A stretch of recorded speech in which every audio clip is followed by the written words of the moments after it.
અને જે સંદેશા આવે એને આ ઓપ્ટિક નર્વની મદદથી બ્રેઇન તરફ લઈ જવાય ને ઇન્ટરપ્રિટેશન બ્રેઇનમાં થાય છે. એટલે આખો પાથવે નોર્મલ હોય તો જ આપણને દેખાય. બાકી આંખ એટલી નોર્મલ હોય અને બ્રેઇનના ફંક્શન્સ ના ચાલુ હોય તો આપણને સંદેશા તો લેવાય પણ ગ્રહણ થાય પણ એનું શું ઇન્ટરપ્રિટેશન એ ના થાય. જેવી રીતે બ્રેઇન કામ ના કરતું હોય તો વ્યક્તિને બધું સંભળાય, બધું કોઈ બોલે છે, કંઈ કરે છે પણ સમજાય કશું જ નહીં. એવું આંખમાં કશું દેખાય નહીં જો આપણું બ્રેઇન કામ ના કરતું હોય કે આ ઓપ્ટિક નર્વનું કામકાજ ખરાબ થઈ જાય કે આખા પાથવેમાં કદાચ કંઈક ઓબ્સ્ટ્રક્શન થાય. એટલે લાગે કે આટલી નાની આંખ પણ એટલું બધું કોમ્પ્લિકેટેડ મિકેનિઝમ હોય ને એના પછી આપણને દેખાય એ કુદરતની ખૂબ જ કમાલ છે. કારણ કે આ તો ફક્ત હું આંખની વાત કરું છું, એવું આપણા દરેક અંગમાં છે કે ખાસું કોમ્પ્લિકેટેડ મિકેનિઝમથી આપણને દેખાય છે. એટલે જ આપણે આટલું બધું આગળ વધ્યા છે પણ આપણે હજી માણસ નથી બનાવી શકતા. આપણે બાકી બધા જ કમ્પોનન્ટ્સ બનાવી લીધા અને આર્ટિફિશિયલ ઇન્ટેલિજન્સને બધું કર્યું પણ માણસ હજી સુધી આપણે બનાવી શક્યા નથી. અને ના બનાવીએ એ જ સારું છે કેમ કે માણસ માણસને બનાવે છે. જ્યારે બરાબર કેન્દ્રિત થાય તો આપણને આટલું શાર્પ દેખાય. પણ આમાં દર વખતે આવું થતું નથી. બહુ વધારે હોય કે કોર્નિયા અને અંદરના લેન્સની વળવાની ક્ષમતા ખૂબ જ હોય તો બહારથી જે કિરણો આવે એ આગળ મળી જાય ને રેટિના સુધી ના પહોંચે. એટલે રેટિનામાંથી આપણને આવું ઝાંખું દેખાય. જ્યારે એ આગળ મળે ત્યારે માઇનસ નંબરના ચશ્મા પહેરવા પડે, જ્યારે પાછળ મળે ત્યારે પ્લસ નંબરના ચશ્મા પહેરવા પડે. એટલે પ્લસ નંબરના ચશ્મા પણ દૂર માટે પણ હોઈ શકે. આપણને યુઝ્યુઅલી એવો ખ્યાલ હોય છે કે ચશ્મા એ તો બેતાળાના ચશ્મા પ્લસવાળા, પણ પ્લસ નંબરના ચશ્મા દૂર માટે પણ હોઈ શકે જ્યારે કિરણો પાછળ મળતા હોય. પણ પાછળ મળે તો અંદરનું લેન્સ છે એનું શેપ ચેન્જ કરીને એને રેટિના પર કેન્દ્રિત કરવાની ટ્રાય કરે. એટલે નાનો પ્લસ નંબર હોય તો આપણે યંગ હોઈએ તો ચશ્મા ના પહેરવા પડે. પણ જેમ મોટા થઈએ એમ આ વળવાની શક્તિ ઓછી થતી જાય અને 40ની આજુબાજુ એકદમ જ ઓછી થઈ જાય. એટલે આપણને નજીકમાં તેના ચશ્મા આવે જે દર 5 વર્ષે વધતા જાય. એટલે બેતાળાના ચશ્મા અલગ વસ્તુ છે, દૂરના ચશ્મા અલગ વસ્તુ છે. બધા જેમ મોટા થાય અને સફેદ વાળ થોડા થોડા થાય જ એવી રીતે જેમ આપણે મોટા થઈએ એમ નજીકના ચશ્મા આવવાની શક્યતા રહે છે. પણ દૂરમાં કેટલો નંબર છે એની પર નજીકનો એડ થાય. એટલે દૂર માટે તમને -7 હોય તો નજીક માટે 40-42 વર્ષે એમાં એક નંબર +1 એડ થઈ નજીક માટે -6 આવે.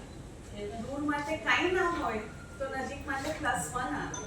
દૂર માટે +2 હોય તો નજીક માટે +3 આવે. એટલે it is directly related to what you have for distance. દૂર માટે કંઈ ન જ હોય તો ખાલી બેતાળાના ચશ્મા પહેરવા પડે. બાકી દૂર નજીકના હવે તો ઇન્ટરમીડિયેટ ડિસ્ટન્સની બી જરૂર પડે છે કેમ કે કેટલી બધી વસ્તુ તો કમ્પ્યુટર પર થઈ ગઈ. એટલે હવે આપણે બધા દૂર, નજીક ને ઇન્ટરમીડિયેટ 3 વિઝનની જરૂર પડે છે. અને પછી આપણે કંઈ ગોલ્ફ રમતા હોય કે એવું કંઈ તો એ તો ઇન્ટરમીડિયેટ બી નહીં, એક ડિસ્ટન્ટ ઇન્ટરમીડિયેટ થઈ જાય. એટલે બધી જ નજરની હવે આપણને જરૂર પડે છે. અને જેમ આપણે મોટા થતા જઈએ એમ આંખની વધારે ને વધારે જરૂર પડે. બહુ વધારે હોય કે કોર્નિયા અને અંદરના લેન્સની વળવાની ક્ષમતા ખૂબ જ હોય તો બહારથી જે કિરણો આવે એ આગળ મળી જાય ને રેટિના સુધી ના પહોંચે. એટલે રેટિનામાંથી આપણને આવું ઝાંખું દેખાય. જ્યારે એ આગળ મળે ત્યારે માઇનસ નંબરના ચશ્મા પહેરવા પડે, જ્યારે પાછળ મળે ત્યારે પ્લસ નંબરના ચશ્મા પહેરવા પડે. એટલે પ્લસ નંબરના ચશ્મા પણ દૂર માટે પણ હોઈ શકે. આપણને યુઝ્યુઅલી એવો ખ્યાલ હોય છે કે ચશ્મા એ તો બેતાળાના ચશ્મા પ્લસવાળા, પણ પ્લસ નંબરના ચશ્મા દૂર માટે પણ હોઈ શકે જ્યારે કિરણો પાછળ મળતા હોય. પણ પાછળ મળે તો અંદરનું લેન્સ છે એનું શેપ ચેન્જ કરીને એને રેટિના પર કેન્દ્રિત કરવાની ટ્રાય કરે. એટલે નાનો પ્લસ નંબર હોય તો આપણે યંગ હોઈએ તો ચશ્મા ના પહેરવા પડે. પણ જેમ મોટા થઈએ એમ આ વળવાની શક્તિ ઓછી થતી જાય અને 40ની આજુબાજુ એ એકદમ જ ઓછી થઈ જાય એટલે આપણને નજીકમાં તેના ચશ્મા આવે જે દર 5 વર્ષે વધતા જાય. એટલે બેતાળાના ચશ્મા અલગ વસ્તુ છે, દૂરના ચશ્મા અલગ વસ્તુ છે. બધા જેમ મોટા થાય અને સફેદ વાળ થોડા થોડા થાય જ, એવી રીતે જેમ આપણે મોટા થઈએ એમ નજીકના ચશ્મા આવવાની શક્યતા રહે જ. પણ દૂરમાં કેટલો નંબર છે એની પર નજીકનો એડ થાય. એટલે દૂર માટે તમને -7 હોય તો નજીક માટે 40-42 વર્ષે એમાં એક નંબર +1 એડ થઈ નજીક માટે -6 આવે. દૂર માટે કાંઈ ના હોય તો નજીક માટે +1 આવે. દૂર માટે +2 હોય તો નજીક માટે +3 આવે. એટલે it is directly related to what you have for distance. દૂર માટે કંઈ ન જ હોય તો ખાલી બેતાળાના ચશ્મા પહેરવા પડે. બાકી દૂર નજીકના હવે તો ઇન્ટરમીડિયેટ ડિસ્ટન્સની બી જરૂર પડે છે, કારણ કે કેટલી બધી વસ્તુ તો કમ્પ્યુટર પર થઈ ગઈ. એટલે હવે આપણે બધા દૂર, નજીક ને ઇન્ટરમીડિયેટ 3 વિઝનની જરૂર પડે છે. અને પછી આપણે કંઈ ગોલ્ફ રમતા હોય કે એવું કંઈ તો એ તો ઇન્ટરમીડિયેટ બી નહીં, એક ડિસ્ટન્ટ ઇન્ટરમીડિયેટ થઈ જાય. એટલે બધી જ નજરની હવે આપણને જરૂર પડે છે.